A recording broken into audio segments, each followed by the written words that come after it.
Ben Carter was not a man easily surprised, but when he pulled an elegant black and gold invitation from his mailbox, he felt a rare sense of intrigue. The envelope was thick, the kind used for exclusive gala events or royal announcements. He carefully opened it, revealing an embossed letter inside.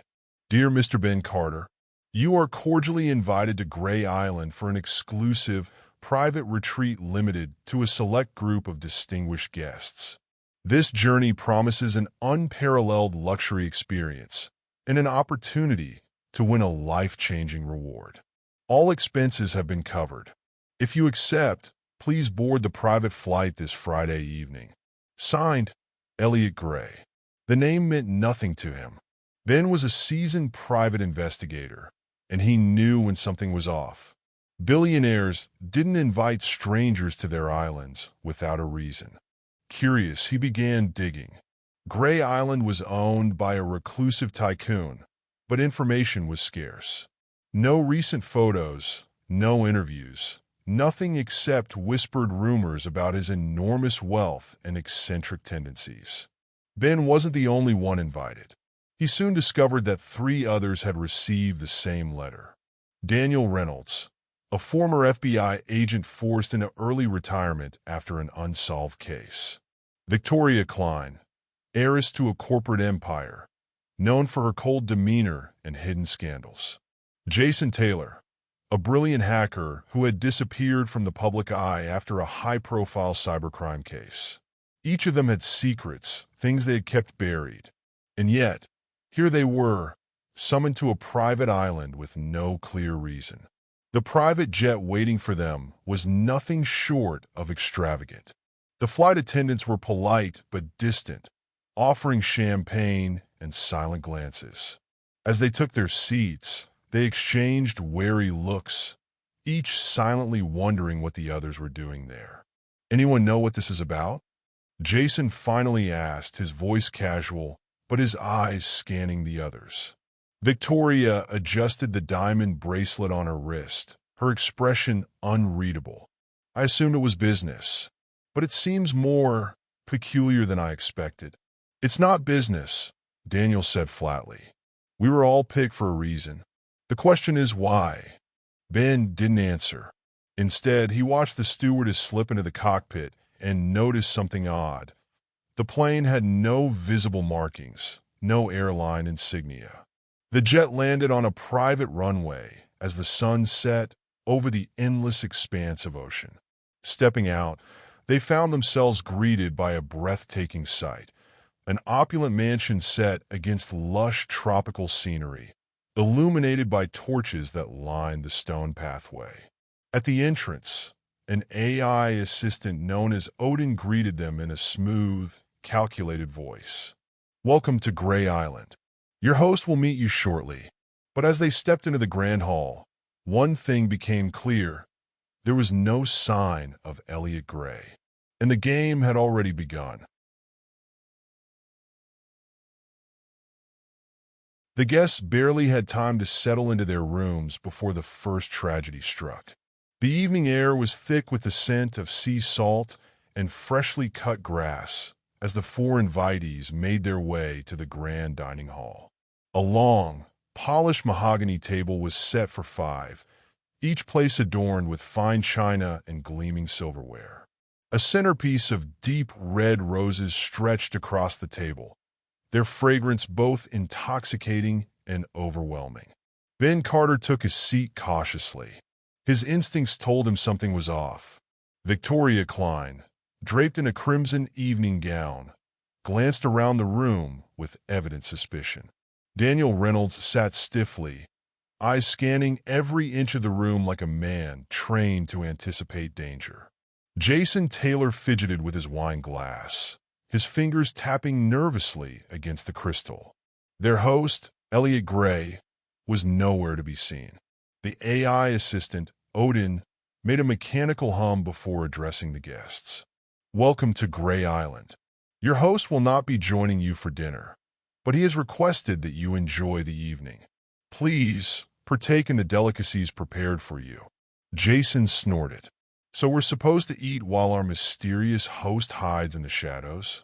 Perhaps he's watching, Daniel muttered. Victoria arched a brow. Perhaps he's testing us. Ben merely observed, his mind analyzing the details. The AI had mentioned their host would not be present, but not why. That in itself was unsettling. Dinner proceeded in strained silence, the clinking of utensils and the occasional cough the only interruptions. The storm outside intensified, heavy raindrops pelting against the tall windows and flashes of lightning momentarily illuminating the dining hall. Then it happened. A loud crash echoed from outside, followed by a sharp scream. Ben shot to his feet, as did Daniel. Jason nearly toppled his chair in his haste to turn toward the noise. Victoria's breath hitched. Without a word, they rushed toward the source of the commotion. The glass doors leading to the outdoor patio were flung wide open, rain soaking the marble flooring inside. Beyond the terrace, at the edge of the infinity pool, a motionless body lay sprawled. Victoria Klein. For a moment, no one moved. The storm howled, wind whipping at their clothes. Ben took a cautious step forward, his investigative instincts overriding the shock settling in his chest. He crouched beside Victoria's lifeless form, immediately noting the deep, purplish bruise around her throat. She was strangled, Daniel said grimly, crouching beside him. Jason swallowed hard. By who? None of us left the table. Odin's voice crackled through the speakers, eerily calm. Guess Victoria Klein has been pronounced deceased. Investigation protocols have been initiated. Jason turned his wide eyes toward the nearest speaker. You knew she was dead before we even checked. The house is monitored at all times, Odin replied. Security footage is currently unavailable due to storm interference. Ben's stomach twisted. No footage. No witnesses. And a dead body. His gaze drifted to the footprints forming puddles on the marble floor. Someone had come this way. Someone had killed Victoria Klein, and they were still among them. As the storm raged on outside, one thought became painfully clear. The murderer was inside the house with them. The air inside the mansion was thick with tension. The storm outside battered the windows, wind howling through the halls, rattling the grand chandeliers. The distant crash of thunder punctuated the eerie silence that had fallen over the grand dining room. Ben Carter stood over Victoria Klein's lifeless body, rainwater pooling around his shoes. A murder had just occurred, and the killer was among them. Jason Taylor broke the silence first. We need to leave. Now. Daniel Reynolds shook his head. No one leaves. Not until we figure out what happened. Ben observed them both, his detective instincts kicking in. Jason was panicked, fidgeting, unable to hold still. Daniel was calm, but his rigid posture spoke of control, of someone used to being in charge. The dynamic between the two was already beginning to reveal itself. Ben knelt beside Victoria's body, careful not to disturb the crime scene. The bruising around her neck was deep, evidence of forceful strangulation. There were no signs of a struggle, no defensive wounds. Either she had been caught completely off guard, or she had trusted the person who had done this to her. The AI assistant, Odin, spoke suddenly, its voice echoing through the dining hall. Security protocols engaged. All exits are now locked. Due to inclement weather, outside assistance is currently unavailable. Jason scoffed. Fantastic. We're trapped on an island with a murderer. Emily Baker, the quietest of the group, took a deep breath. We should think rationally. We were all together at dinner. When did she leave? Ben looked up. That was the right question. She left before dessert, Jason offered. Said she needed some air. Did anyone see her after that? Ben asked. Silence. Daniel folded his arms. That means she was alone. Easy target. Ben turned back to Odin. What about security footage? Due to storm interference, Camera recordings are currently unavailable. Jason threw up his hands. How convenient. Ben ignored him, instead focusing on the crime scene. The wet footprints near Victoria's body led toward the patio, but didn't seem to return. Someone had followed her outside. Look at the footprints, he said, pointing them out. Someone went out there with her. But only one set of prints came back. Daniel's jaw tightened. Then whoever went out with her is the killer. A flash of lightning illuminated the stormy sky, followed by a deep rumble of thunder. The power flickered, sending a shiver of unease through the group. Shadows danced on the walls as the candle flames quivered under a sudden draft, making the room feel even more sinister. Ben's gaze drifted toward the large French doors leading to the patio. They stood slightly ajar, swaying in the breeze. He stepped forward cautiously, his shoes squeaking on the marble floor as he approached the doors. The storm outside was relentless, sheets of rain pouring down onto the terrace. He glanced back at the others. We need to check the perimeter. You're kidding, right? Jason said incredulously. You want us to go outside? The killer could be waiting for us. Ben ignored his protests. The sooner we find evidence, the safer we'll be. The longer we wait, the easier it will be for them to cover their tracks. Daniel nodded. He's right. If we act fast, we might find something useful. Reluctantly, the group moved as one toward the patio. The rain drenched them instantly, the cold seeping through their clothes. Ben's eyes scanned the wet tiles, searching for any signs of a struggle. Then, near the edge of the pool, he saw something glinting under the dim outdoor lights. A bracelet. Ben picked it up carefully, turning it over in his palm. Victoria's. She never took this off. Emily gasped. Then she must have dropped it during the attack. Daniel pointed to the side of the pool, where the faint impression of a footprint remained despite the rain. Someone was standing here. Ben's mind raced. If she was attacked outside, that means the killer took a risk. They had to have known she wouldn't scream or fight back. Jason shivered, which means it was someone she trusted. A renewed sense of dread settled over the group. The mansion, once a symbol of opulence and mystery, had become a prison. And with every passing second, the murderer was getting bolder. Ben turned back toward the house. We need to stay together. No one goes anywhere alone. We'll search the mansion, room by room, and see if we can find any evidence. Jason muttered. And what if the killer is watching us? Ben's expression was grim. Then we better move fast. The mansion loomed over them, its towering walls absorbing the echo of the relentless storm. The dim lighting inside flickered as they stepped back through the patio doors, their clothes soaked and dripping onto the polished marble floor. The air was colder than before, an eerie chill seeping into their bones. Ben Carter clenched Victoria's bracelet in his palm, his mind racing through possibilities. She had been outside when she was killed, but why? And more importantly, who had followed her? We need to start searching, Daniel Reynolds said, his voice low. No one should be alone. Emily Baker nodded, hugging her arms close. We should check her room first. Maybe she left something behind. Jason Taylor let out a bitter laugh, like a note saying, Hey, I'm about to get murdered. Come on. Whoever did this wouldn't leave evidence lying around. Unless they were careless, Ben said, leading the way down the dimly lit corridor. They made their way up the grand staircase, the mansion's structure groaning under the force of the wind outside. Victoria's room was at the far end of the hall. When they reached it, Ben pushed open the heavy wooden door. The room was pristine, untouched. A large canopy bed sat in the center, its silk sheets slightly ruffled. A vanity against the wall displayed expensive perfumes and jewelry. But there was one thing out of place: a single, overturned glass on the nightstand. Ben stepped forward, examining the glass carefully.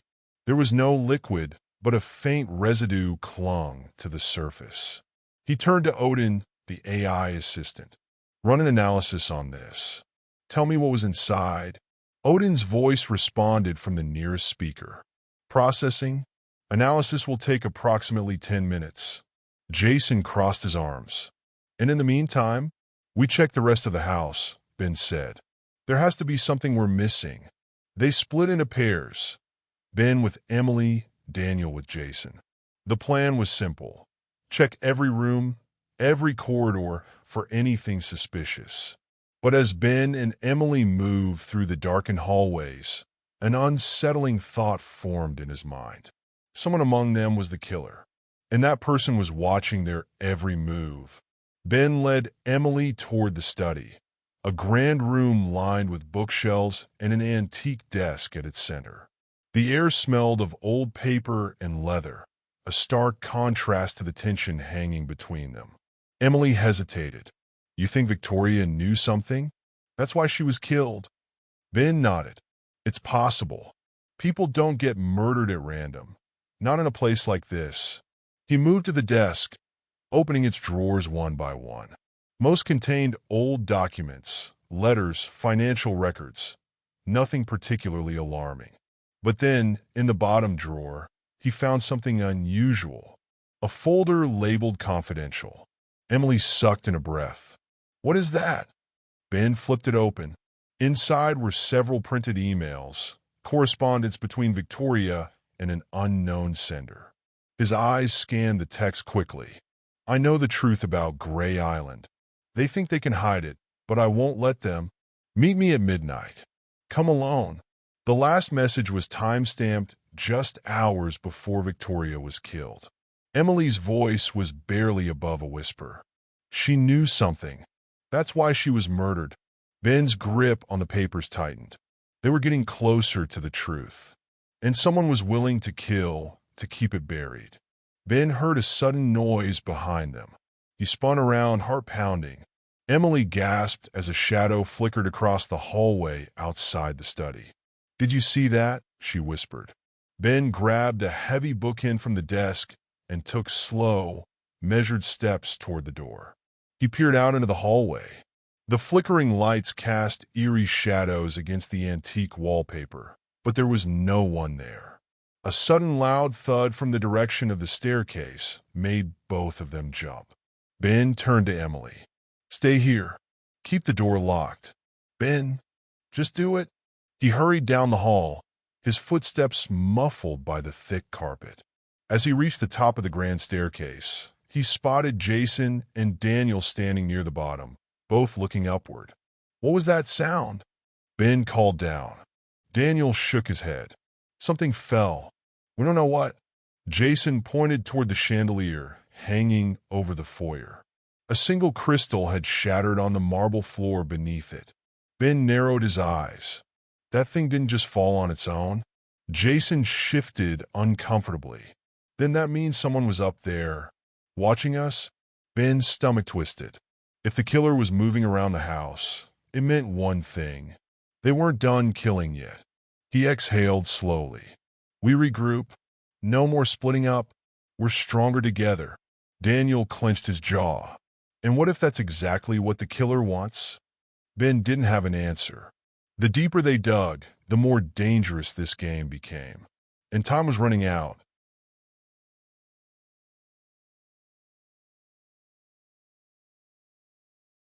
The tension inside the mansion had reached a breaking point. Every shadow seemed to shift. Every creak in the wooden floor felt like a step closer to danger. The storm continued to rage outside, making it impossible to escape. Ben Carter led the group back to the drawing room, where the dim glow of the chandelier cast eerie shapes on the walls. Jason Taylor rubbed his temples, pacing near the fireplace, while Daniel Reynolds stood guard near the door, arms crossed. Emily Baker sat on the edge of a velvet chair, her eyes darting nervously around the room. We need to figure this out before someone else ends up dead, Daniel said, his voice low. Victoria had something on Gray Island, something worth killing for. Ben nodded. tossing the confidential folder onto the coffee table. She was investigating something big. These emails prove it. She was supposed to meet someone at midnight alone. Jason scoffed. Then whoever she was supposed to meet is the killer. Emily swallowed hard. That means one of us. A heavy silence fell over the room. The implication was clear, and no one wanted to say it aloud. Ben rubbed his chin, analyzing the situation. There were too many gaps, too many missing pieces. Then Odin's voice cut through the silence. Analysis complete. Ben turned toward the nearest speaker. What was in the glass?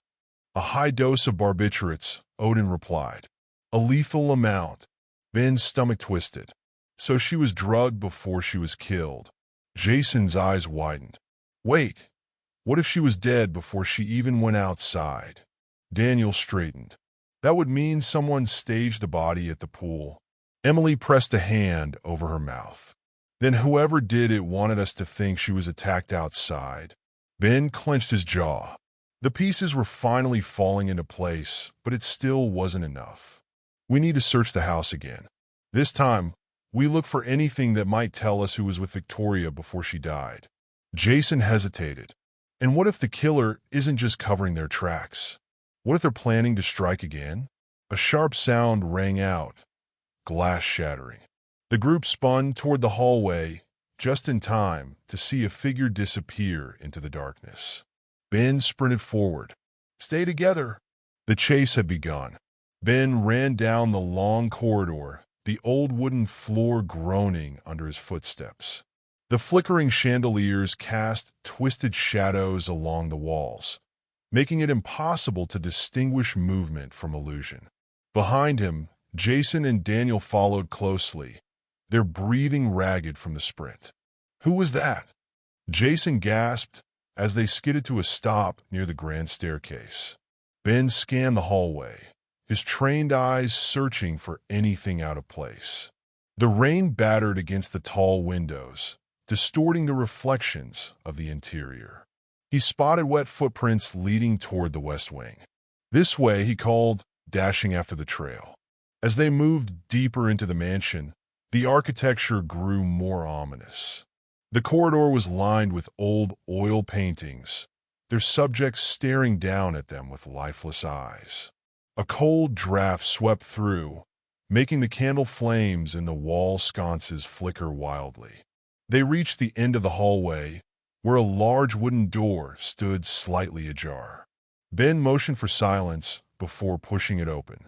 Inside was a study, much like the one he had searched earlier.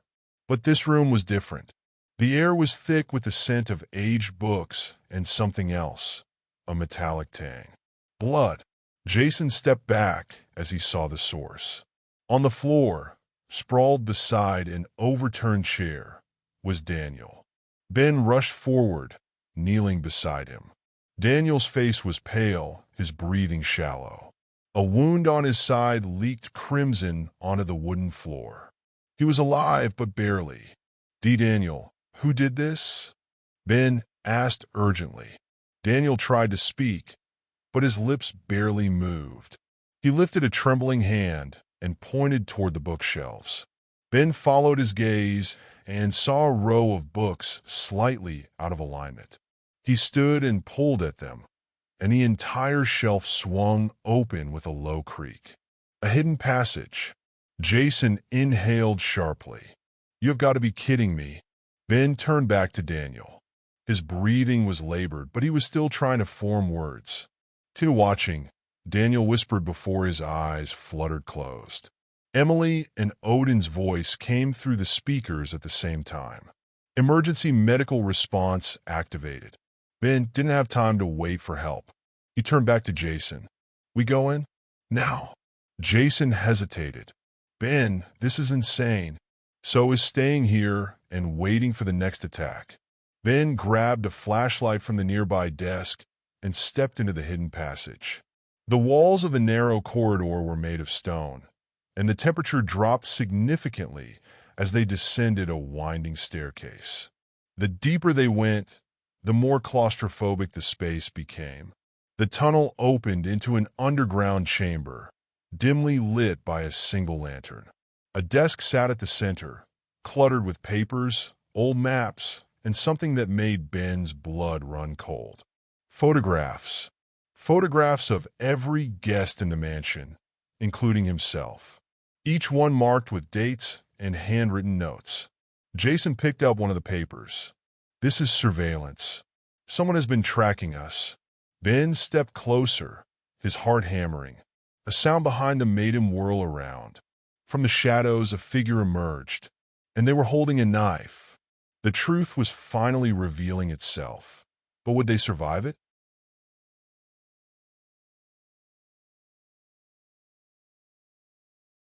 The dim lantern in the underground chamber flickered, casting long, shifting shadows along the cold stone walls. Ben Carter tightened his grip on the flashlight, his pulse pounding in his ears. Jason Taylor took a step back, hands instinctively raised, while the figure holding the knife remained motionless in the doorway. A breathless silence hung between them before the figure took a slow step forward. The glint of steel flashed in the low light. "You should have stayed upstairs," the voice rasped, familiar yet laced with malice. Ben steadied himself. "Who are you?" The figure chuckled darkly and took another step, fully stepping into the light. The face that emerged from the shadows sent a chill through the room. "Emily Baker." Jason let out an audible gasp. "No, that's impossible." Ben didn't move, didn't flinch. He had suspected someone in the group, but not Emily, the quiet, reserved writer who had seemed the most frightened of them all. He studied her, noticing for the first time the unnatural calm in her eyes, the slight curl of amusement on her lips. "You drugged Victoria," Ben stated, his voice even. "You killed her and staged her body outside." Emily tilted her head slightly. She was getting too close, asking too many questions. Jason shook his head in disbelief. "But why? What's so important that you had to kill for it?" Emily sighed, her grip on the knife tightening. "You're standing in it. Gray Island has secrets that aren't meant to be uncovered. Elliot Gray's fortune wasn't built on clean money. He made enemies, powerful ones. This island was meant to be forgotten." Ben's mind raced. The surveillance photos, the documents in the hidden passage. Emily had known about them all along. "You were never just a guest, were you?" Emily let out a soft laugh. "I was never invited. I orchestrated everything. I ensured all of you would come here." Jason paled. "We're all pieces in your sick game." Ben took a careful step forward. "You think killing us will keep the truth buried?" Emily's smile vanished. "It will delay it." Without warning, she lunged. Ben barely had time to react. He dodged left as the knife slashed through the air, narrowly missing his side. Jason stumbled backward, knocking over a chair as Emily spun, her movements eerily precise. Ben grabbed the closest object, a heavy iron candlestick, and swung. The impact connected with her forearm, sending the knife clattering to the ground. Emily let out a sharp cry of pain, but recovered quickly, reaching for the weapon. Jason, acting on instinct, kicked the knife across the stone floor. "Ben, in this!" Emily lunged at Ben again, but this time he was ready. He sidestepped, catching her wrist and twisting it behind her back. She struggled, but Ben's grip was firm. "It's over," he growled. Heavy footsteps echoed from the passage. Daniel Reynolds, bandaged but standing strong, emerged with a gun raised. "Step away from her, Carter." Ben hesitated. "She's the killer." Daniel nodded. "I know." He gestured to the door. "The authorities are on their way." Odin sent an emergency signal. "She's not going anywhere." Emily's expression darkened as she realized her game was over. She stopped struggling, her body slumping in defeat. "You'll never make it off this island alive," she whispered. Ben exchanged a glance with Jason. The storm outside had finally begun to wane, but inside the mansion, The air was still thick with the weight of everything that had transpired. "We'll take our chances," Ben said, pushing Emily toward Daniel. As sirens finally echoed in the distance, the secrets of Gray Island were no longer buried. But Ben knew that some mysteries never truly die, and some threats never really disappear.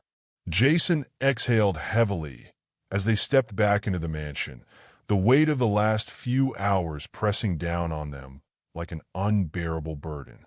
The once grand halls, lined with flickering chandeliers, now felt tainted with death, deception, and bloodshed. Daniel escorted Emily toward the main hall, where the distant flashing lights of approaching rescue teams could finally be seen through the rain-splattered windows. She walked silently, her face betraying no emotion. Ben turned to Jason.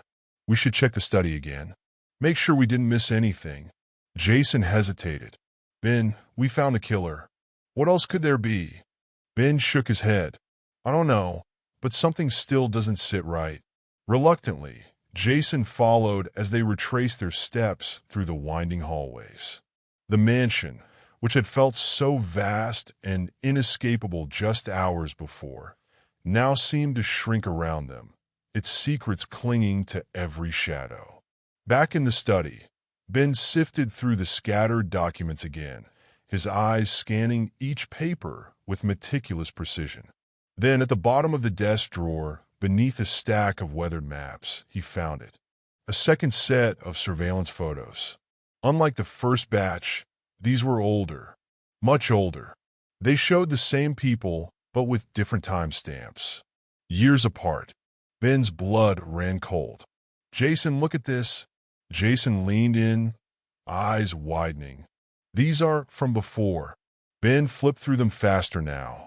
One after another, images of different guests, people they had never met, each marked with a different date. "They weren't the first," Ben whispered. "There have been others." Jason took a step back. "You're telling me this has happened before?